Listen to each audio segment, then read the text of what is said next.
Welcome to the Mental Game Podcast. I'm your host, Jared Tendler. Very excited to be back. It's been quite a long time, I realize. A bit longer than I anticipated taking off from the show. But the time away really gave me an opportunity to think about what I wanted to accomplish with the show. It was something that I always viewed as an extension of my work, a chance for me to have some really cool conversations with people to understand more about the way that they think, the way that they approach performance, approach poker, approach excelling. And, I had a very wide-ranging array of conversations with people over the 3 years roughly since the show began. And I've been very grateful to everybody that's come on the show. My career, my work is growing. It's expanding beyond poker. And so I now want the show to reflect that. And so poker is going to continue to be a primary theme. And I'm going to also have guests come on the show to bring fresh ideas from beyond poker that will help all of our collective understandings of the mental game grow as a whole. Because I learn a lot from the show as well. I'm not here just to provide a podcast for all of you. I'm also here for myself and wanting to learn and grow and improve. And I think that was part of why I took so much time away from the show, is that I really needed to figure out the direction that I wanted to head, because again, it's something that is very important to me on a personal level as much as it is on a professional level, and putting out something that all of you will enjoy. So that's really where the show is going to go moving forward, and that's why you may have noticed the name change at the outset. The Mental Game Podcast, formerly the Mental Game of Poker Podcast, to reflect the change in how the show is going to be expanding, and I hope all of you like it, because I'm definitely excited about it. So, my first guest to restart this podcast in style, I'm very happy to welcome reigning WSOP main event champion Martin Jacobson to the show. Last year I got the chance of watching the final table in person. I was there to cheer on my client, Jorrit van Hoof, but of course it was Martin Jacobson who stole the show. It was an impressive performance and very, very easy to be appreciative of just how well he played, the composure that he had, his focus and his resilience. It was really an impressive display. And in my interview, it was great to really get to understand what it was like for him to experience and play the final table, what his mindset was like, how he was able to perform so well. We also talk about his preparation during the November 9 break, how he's created an edge in some non-traditional ways, as well as his beliefs on positive thinking and confidence, which were a big part of his victory. Now, I know it's been about a year, but Audible.com is still offering a free copy of The Mental Game of Poker 1 or 2 on audiobook. So just go to jaredtendlerpoker.com/free, and you'll get information on how to pick up a copy if you have not already. So without further ado, here is my interview with Martin Jacobson. Martin, thank you so much for joining me here today. It's great to have you on the show, especially as we're kind of getting close to the main event, final table here. After winning the main event last year, you said that there were no perfect tournaments, but your victory was as close to a perfect tournament as you can get. And I'm curious how much your preparation played a part in getting you to playing at that level. Well, first off, thanks for having me. It's tough to say. There's no such thing as a perfect tournament, but every time you win a tournament, it's the perfect result. But it's hard to say how much of it was thanks to my preparation. If I could have prepared myself even more, if I did too much, but yeah, no, it definitely felt good, and I felt very, very confident in myself and in my game. So. Well, yeah, watching you throughout the final table, you seem to have a presence and a poise, even being the short stack, even being, kind of teetering on the edge, going up and down at certain points, that you just never seem rattled. And I know that you did a lot of simulations prior to playing. Did that have an effect on that, or do you think there were other factors at play in terms of what allowed you to have that presence? I think that the biggest part was probably how I prepared mentally. I focused really hard on just staying positive no matter what happened.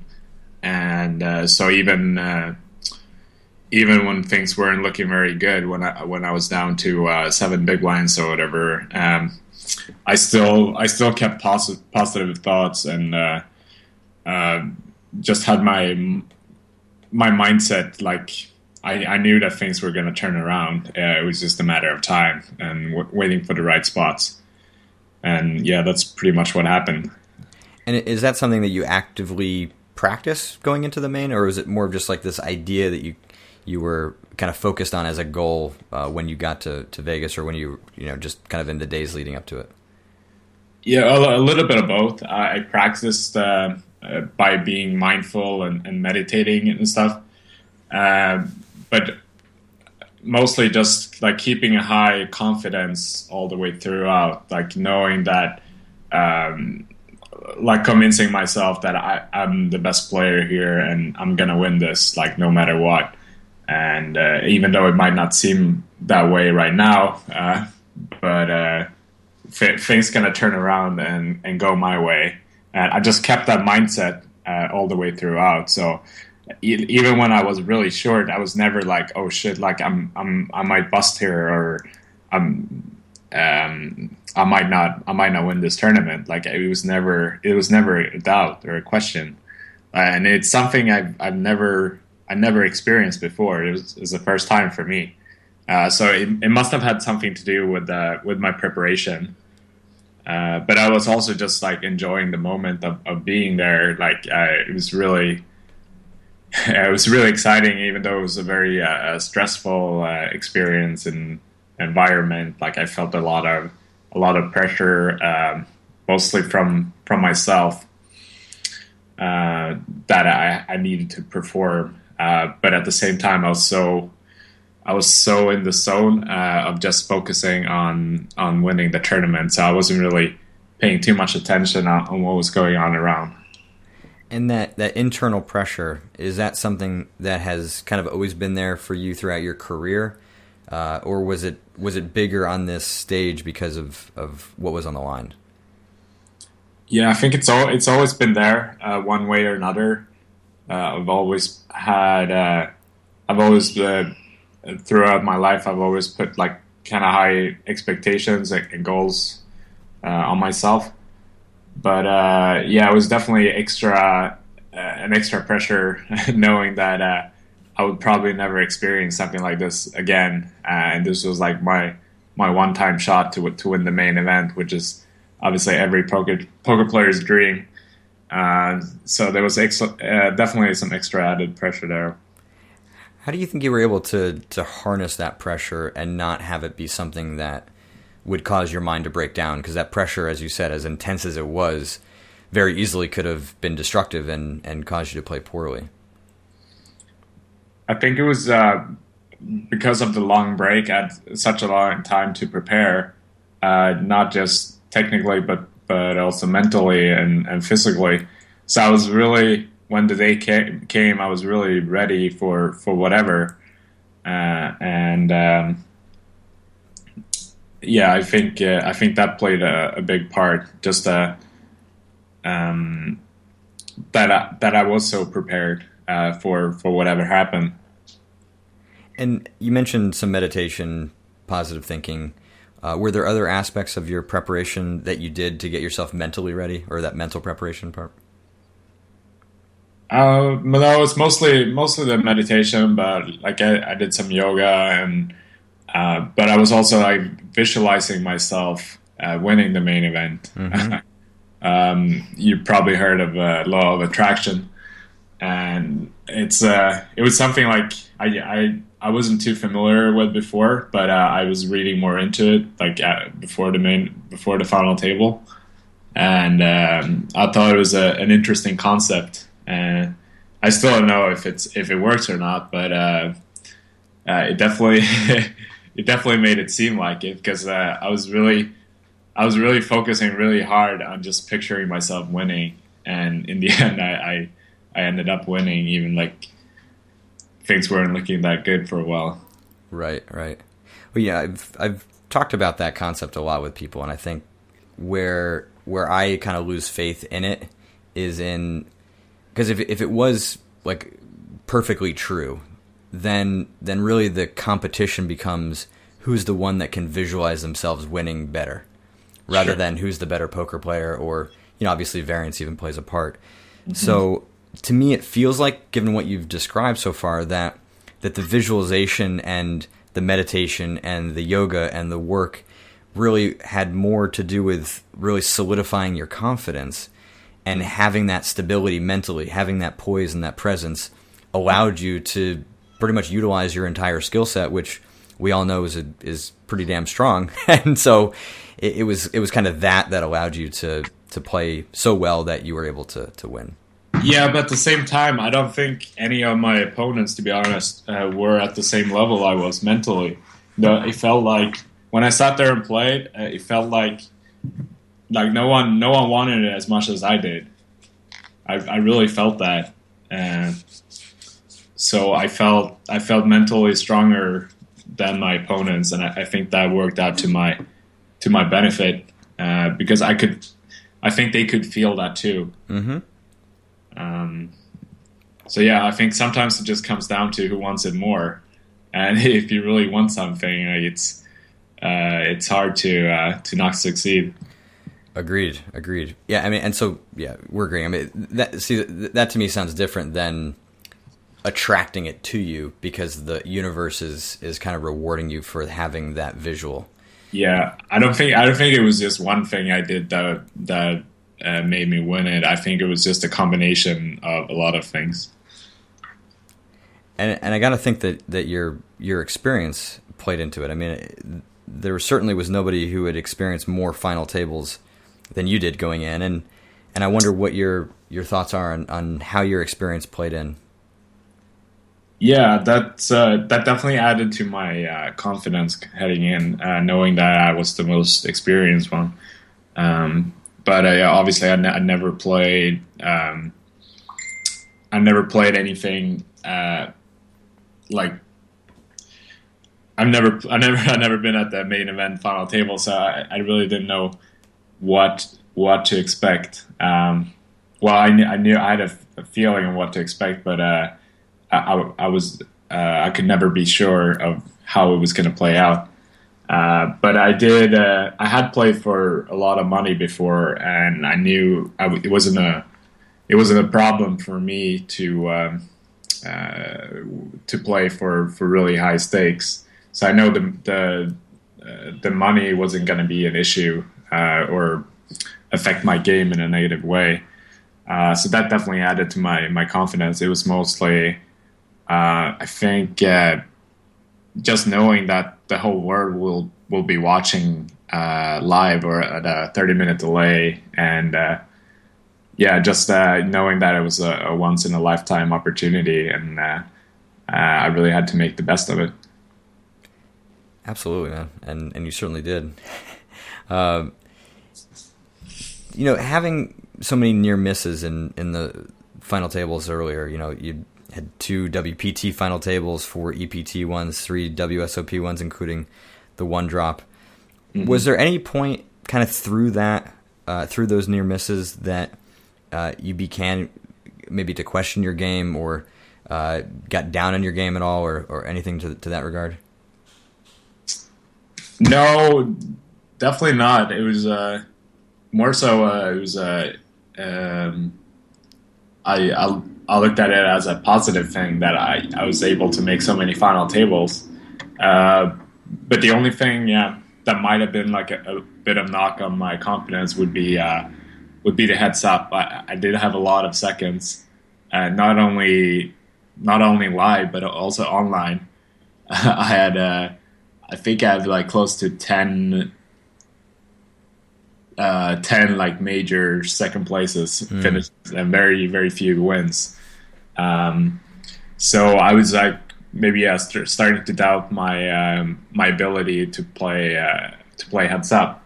So that was something I focused a lot on, and took help of some of my friends to that only play heads up, so I could learn a lot from them and gain a lot of confidence once I reached the heads up stage. So I did felt very confident when we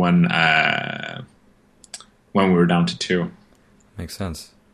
I think I read something that maybe like in an interview right after day 7 and before the break for 4 months that you weren't real excited about the break, that you've kind of felt like you had a lot of momentum and wanted to just keep playing. And it sounds like through our conversation now that there was a lot of advantages to having that time off. I mean, in retrospect, what's your feeling on that now? Yeah, I felt like that right when the break took place in July. I felt like my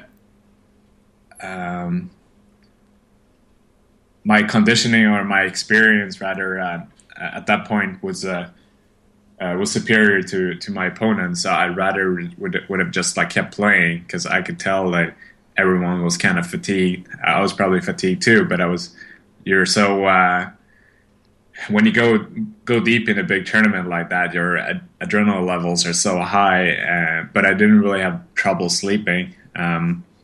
But yeah, when your adrenal levels are so high, you're so in the zone, you're so focused on the game, and I really felt like it would have been to my advantage to just keep playing the final table the next day. But I also assumed that everyone was gonna spend these 4 months preparing and reading up on my game and becoming a lot better, and becoming a lot better poker players during that time. So that's why I made sure that I was gonna work harder than they were, and make sure that I would still have an advantage once the final table took place. And having done all of that work, both in preparation and playing the final table, like what has the experience, I don't necessarily just mean the experience of it in terms of enjoyment, but like kind of going through the entire thing, done for your skill set as a player? I mean, where do you feel like your game is now as a result of having gone through all that? I don't know. It's definitely a good experience to have, because you're never going to find yourself on a bigger stage or under a more pressured situation. Like, doesn't matter what tournament it is. But other than that, it hasn't really changed much. I'm still enjoying the game as much as I did before, and yeah, it's just an experience, really. That's awesome, because I would think that it would be easy to, knowing that you're not going to experience something to that level again, or may not, to have it be difficult to set bigger goals. It sounds like you're doing that, and I wonder if it's more related to enjoyment of the game and just pursuing excellence and trying to become as good of a player as you could be. I mean, does that become part of what drives you now, or? It's always been enjoying the game has always been my motivation. So that's why I think it hasn't really changed much. I talk to some people, or some people ask me, like, how do you keep yourself motivated now when you won the main event and you made a lot of money? Like, what drives you now? And they're surprised that I'm still playing, because they're picturing themselves, because they have a different motivation than I do. They have a financial motivation, so they just want to make as much money as possible and then retire or do something else. I don't think they enjoy the game as much as I do, or obviously not, but it's different that way. But there are usually also the players that haven't succeeded or haven't had as much success. So I think passion for the game is like the key motivation to success, or in anything you do, really. Like, you need passion to be able to be good at anything. If you don't have that, if your motivation is something else, like financial interest, or you're just like doing something because you you needed money, or it's not going to end up as good, the result, as it would if you were really passionate about what you were doing. I totally agree. And so like what kind of keeps you passionate in poker? Are there some specific things, or is it just the game and all its complexity that you love? I don't really know what it is. It's I think it's a mix of a lot of different things. Just but I think it's similar. It's the same feeling I have today as I had when I started playing back in the day. It's the same game. Like I've always stick to No Limit Texas Hold'em tournaments pretty much throughout my career, and I still enjoy it. You know, I love the competition and the thought process and like everything, the science behind the game and the mental aspect, and it's just a mix of a lot of different things. Do you love just kind of getting deeper into the nuances of it? You know, you mentioned, you know, the mental game and some of the meditation, physical, and just kind of finding more and more ways for you to enhance and elevate your game? Yeah, since the game has become a lot tougher over the years, you always need to look for new opportunities and ways to get an edge, because that's what it's all about, right? You need an edge over your opponent in order to stay a winning player. So you're always trying to discover new ways. You discuss with friends and other players about methods and possibilities where you can find something that you do that your opponents doesn't do, whether it's in form of exercising, staying fresh, or preparing mentally, like meditating before a session, or you're taking some sort of supplement or coffee or whatever it is. And then there's obviously the game technical aspect, like as far as strategy goes, which keeps changing all the time. So you really you need to keep working on all those aspects in order to stay on top. You mentioned earlier about how kind of always having these high expectations and goals for yourself, and I know that early on in your life you were aspiring to be a chef who would be kind of working for a Michelin-rated restaurant, and when I heard that, I just kind of thought to myself, like, maybe this is a guy who just kind of always believed in himself, kind of at that level, and I don't know, what were your thoughts on that? I didn't always believe in myself, but I knew that there's certain things that I was good at, and I think cooking and my overall passion for food was always very, very high, and so I felt like that was something I could make a career out of. But like back in school, for example, like I didn't have very good grades, or I wasn't like necessarily that interested in school overall. So early on, I was looking for something more practical to do, and then I found cooking, and my mom actually helped me find this high school which combines culinary classes with academic ones. So you learn to be a chef basically, but you're still having the normal academic classics. So if you don't want to be a chef anymore or work in the restaurant industry, you can always like keep studying and take it from there and be something else. So I feel like that was a good base for me to do something else rather than just studying all day and being stuck behind the desk. So your parents really supported that kind of ethic, that it wasn't just about getting good grades, it was really about doing something that you enjoyed doing.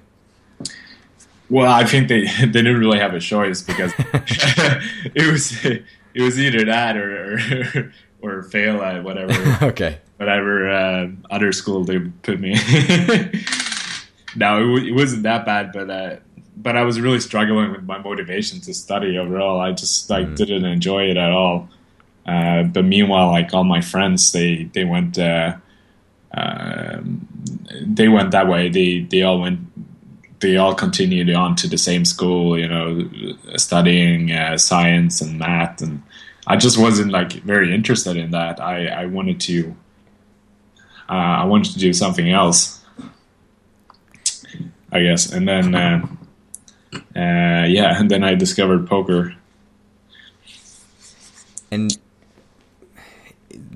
I guess that belief in yourself wasn't there because you weren't having great results in school. Did it start to develop when you saw culinary pursuits as something that could really be a career and that you were good at and that you were passionate at?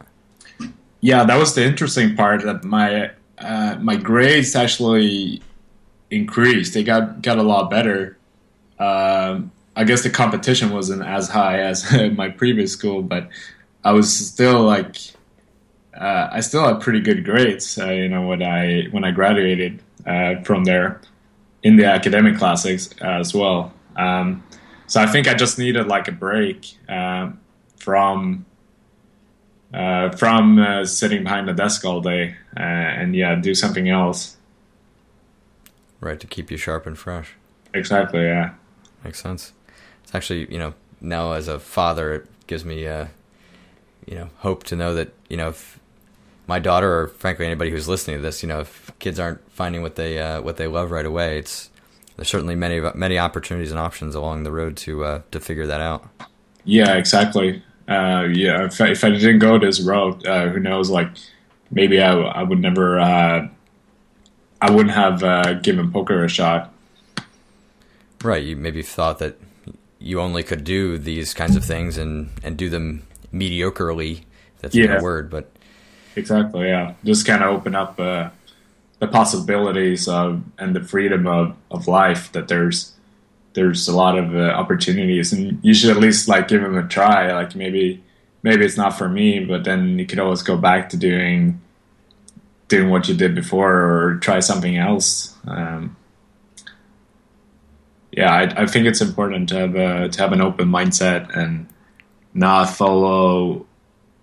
just follow what everyone else is doing, and just like try to find your passion and follow your dreams and try new things and discover new interests in the.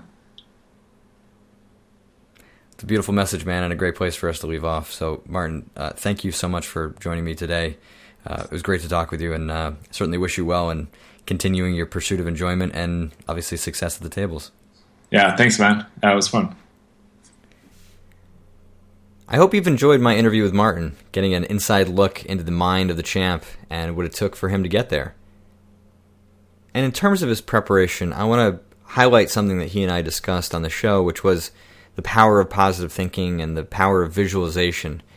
I think there's a belief out there that thinking positively is superior to thinking negatively. And it's a bit of a myth, because like a lot of things in poker and a lot of things in life, the answer to what is the right thing to do is it depends. It depends on the person, it depends on the situation. And so I don't take a kind of hard line about very, very many things in the mental game. And positive thinking and negative thinking is one of those things. Because there are instances where thinking positively is to your best advantage, and there are times where thinking negatively or thinking in a more dynamic, critical way is more effective. In fact, there's some research on the power of pessimism and the power of negative thinking, and this is something that I discussed in my interview with Danu Negreanu last year. So I encourage all of you who are listening to this, looking for advice and tidbits that you can be using for your own mental game, not just to blindly copy what somebody else did. Because for Martin, it worked. But at another time period in his career, maybe it wouldn't have. Or for you, maybe it will work. But maybe at another time period in your life or your career, it may not work. The mental game is dynamic. Our psychologies, our psyches are very dynamic. And so your best bet to achieving your highest performance is to best understand what it is that you need in order to perform at a high level, which is something that comes when you pay more attention to the patterns that exist in your mental game, to identify the factors that lead you to play well or the factors that lead you to play poorly.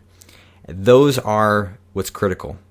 And for some people, it means that positive thinking might actually lead them to play poorly. It might lead them to become overconfident. It might lead them to not pay attention to subtle details that exist within the action that prevent them from being able to play their best. They need to have a more sharper, critical kind of edge to them. Doesn't mean they're necessarily thinking negatively. It just doesn't mean that they're thinking that positively either. One more podcast note moving forward.